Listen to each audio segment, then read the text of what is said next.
¿Qué pasaría si te dijera que Indiana Jones no es solo un personaje de película, sino que existió en la vida real? Un explorador británico obsesionado con encontrar una ciudad perdida en medio de la selva brasileña y que un día simplemente desapareció. Su historia ha inspirado libros, películas y hasta teorías conspirativas. Hoy, en Al otro lado de la fama, te contaré la increíble vida de Percival Harrison Fawcett, el Indiana Jones real, y el misterio que envuelve su desaparición.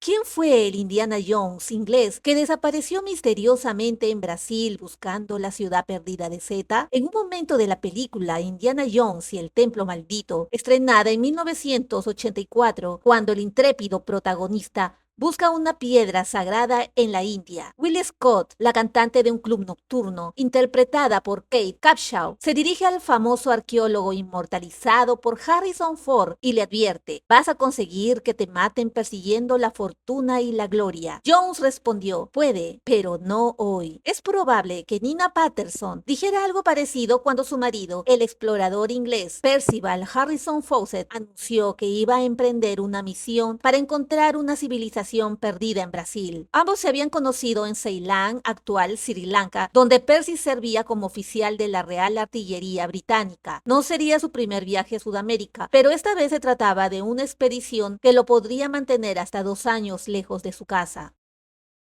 Percy Fawcett aterrizó por primera vez en el continente sudamericano en 1906, cuando fue designado por la Real Sociedad Geográfica Británica para demarcar el Amazonas en la frontera entre Brasil, Bolivia y Perú. A partir de ese momento, se dedicó a explorar la selva, organizando frecuentes expediciones que lo terminaron de convencer de la presencia de una ciudad perdida en el corazón del territorio brasileño. Fue así que en febrero de 1920 desembarcó en el Río de Janeiro para comenzar su búsqueda. La idea de la ciudad perdida Z surgió del documento 512 que se encuentra en la Biblioteca Nacional de Río de Janeiro. Eso explicó el periodista Hermes Leal, autor de El enigma del coronel Fawcett, el verdadero Indiana Jones. Se trata de un relato del siglo XVIII sobre una persona que se habría perdido en el interior de Bahía y encontrado las ruinas de una ciudad abandonada. Una copia de este documento llegó a manos de Fawcett cuando aún estaba en Inglaterra. Contó Leal, quien conoció sobre la leyenda de Fawcett de niño cuando vivía en el estado de Goiás, justo al lado de Mato Grosso. Nada más llegar al Brasil, Fawcett fue recibido por el presidente del país, Epitácio Pessoa, quien había recibido una petición del embajador británico Ralph Paget para que apoyase la expedición a Mato Grosso.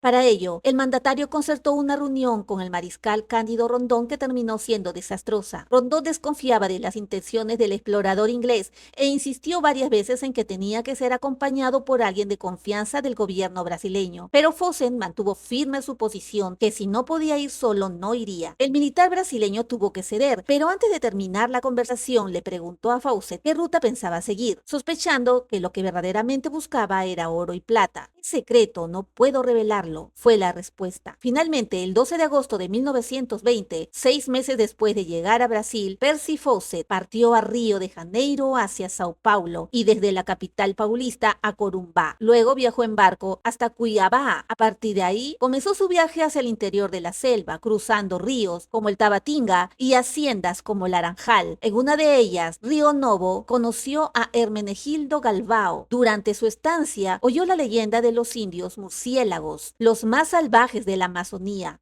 Al oír la historia, Fawcett se convenció de que iba por buen camino, pero ese entusiasmo no pudo evitar los infortunios que fue sufriendo la expedición en el trayecto. Llovió mucho, los arroyos se desbordaron y los animales que transportaban la carga se ahogaban o fallecían por agotamiento. El propio caballo de Fawcett se cayó y no pudo levantarse, por lo que el coronel tuvo que poner fin al sufrimiento del animal. Ese lugar es conocido ahora como el campamento del caballo muerto. A Fawcett no le quedó otra alternativa que abandonar la expedición. En enero de 1925, como siempre hacía antes de salir de expedición, Percy Fawcett se compró un sombrero nuevo. No un sombrero cualquiera, sino un Stetson muy caro, su favorito. Esta vez, en lugar de contratar ayudantes en el lugar de la expedición, Se llevó a dos personas muy cercanas a su casa, su hijo mayor Jack de 21 años y un amigo suyo, Raleigh Rimay, más o menos de la misma edad. Para no estropear el viaje, Fawcett enseñó a los jóvenes a nadar en los ríos, a alimentarse solo de verduras. No se puede contar con la casa donde no se sabe si existe, decía el coronel, y a preparar mochilas de hasta 15 kilos. Otra lección importante fue aprender a hablar algunas palabras en portugués. El 4 de marzo llegaron a Cuiabá, desde donde retomaron el mismo camino que Fawcett había recorrido 5 años antes, esta vez junto a dos leñadores a los que contrató en la capital de Mato Grosso, 5 mulas y 5 caballos y 2 perros. Jack se encargaba de hacer las fotos y Rimmel de preparar las comidas. Caminaban en promedio 2 leguas al día, lo que correspondía a 6 kilómetros. Dormían y se levantaban temprano antes del amanecer. El 30 de abril llegaron a la hacienda Río Novo de Hermenegildo Galbao. El anfitrión ofreció comida a los viajeros y pastos para los animales. Allí descansaron 5 días para después seguir camino hacia el puesto indígena Simoes López, en la aldea Bacairi. Unos 3 días después de llegar a ese lugar, el 19 de mayo, Jack Fawcett cumplió 22 años. Para conmemorar la fecha, su padre improvisó una fiesta. Tocaron instrumentos musicales como flauta, bangó y guitarra, y bebieron vino de anacardo. En aquel lugar, Fawcett conoció a Yamará, jefe de la etnia Meinaku. Valdomiro, quien estaba a cargo del puesto indígena, hizo de intérprete. ¿Por qué no vienes conmigo?, preguntó Fawcett. Soy demasiado viejo, respondió el líder indígena. En un momento, Yamará susurró algo al oído de Valdomiro. Te está desaconsejando que continúes tu viaje, explicó el jefe del puesto. Los indios murciélagos no toleran a los invasores, son caníbales. Puedo defenderme, dijo el hombre blanco. Es demasiado peligroso, insistió el jefe indio. Al día siguiente, Fawcett compró comida y despidió a los peones. Quería estar solo cuando encontrara la ciudad Z. Salió de la aldea Bacairi con rumbo al campamento del caballo muerto. Cuando llegó allí, 8 días después, escribió su última carta a Nina. No debes temer ningún fracaso. Fueron sus últimas palabras el 29 de mayo de 1925. Desde entonces, no se ha vuelto a saber nada de Percy, Jack y Rimay. Se especula que visitaron otras aldeas, como la de los pueblos Calapalo, Naucás y Suyá, pero no se sabe con certeza. Semanas después, agentes del Servicio de Protección Indígena fueron en busca de noticias, pero no encontraron ninguna pista. Antes de embarcarse, Fawcett pidió a Nina que no enviara misiones de rescate por si desaparecía en la selva. Para colmo, tenía la costumbre de dejar pistas falsas sobre su paradero para que nadie siguiera sus pasos. La desaparición de Fawcett y sus compañeros sigue siendo un misterio. La hipótesis más probable es la muerte por inanición, a consecuencia de enfermedades o ataques de indios o animales. Algunos grupos, como la Sociedad Brasileña de Ubiasis, siguen creyendo en la posibilidad de que Fawcett y su hijo Jack encontraran la ciudad perdida Z, donde ambos habrían dirigido una comunidad esotérica, pero a casi 100 años después, nadie puede asegurar exactamente qué ocurrió con la expedición por los indígenas o se encontraron la ciudad perdida. Nina Fawcett murió el 6 de septiembre de 1954 a los 83 años, sin aceptar la muerte de su marido. Hasta el final de sus días siguió esperándolo en su casa de Suiza. Brian Fawcett, el hijo menor, tampoco renunció a buscar a su padre y a su hermano, y en enero de 1952, 27 años después de su desaparición, aceptó una invitación para unirse a una expedición al Mato Grosso financiada por el empresario Assis Chateaubriand, propietario de Diarios Asociados. Un intento que se basó en lo que escuchó meses antes el antropólogo y activista brasileño Orlando Villas Boas, a un indígena de la etnia Calapalo, que dijo que había matado a los caribas, hombres blancos. Arrojaron los cadáveres de 2 de ellos en la Laguna Verde y enterrado al tercero en una fosa poco profunda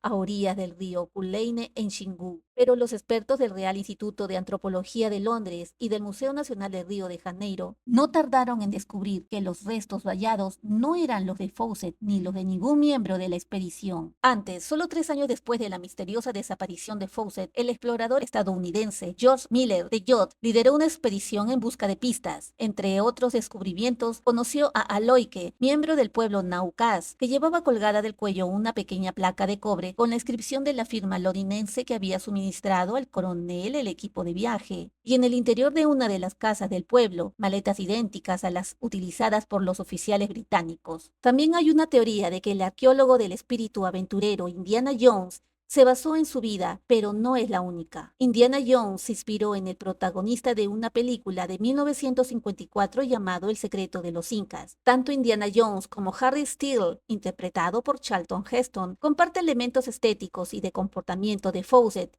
y otros arqueólogos famosos como el escocés Mortimer Weller, el estadounidense Junius Bolton Beer y el inglés William Flinders Petrie. Una lista a la que habría que agregar a los otros Indiana Jones de la vida real cuyas vidas se creen pudieron servir de inspiración como William Montgomery McGovern, Roy Chapman Andrews, Langdon Warner o Hiram Bingham III, nombres que George Lucas, el creador del famoso personaje, nunca ha mencionado en público. Si te gustó esta historia, dale like, suscríbete y activa la campanita. Déjame en los comentarios qué teoría te convence más y no te pierdas el próximo video en Al otro lado de la fama.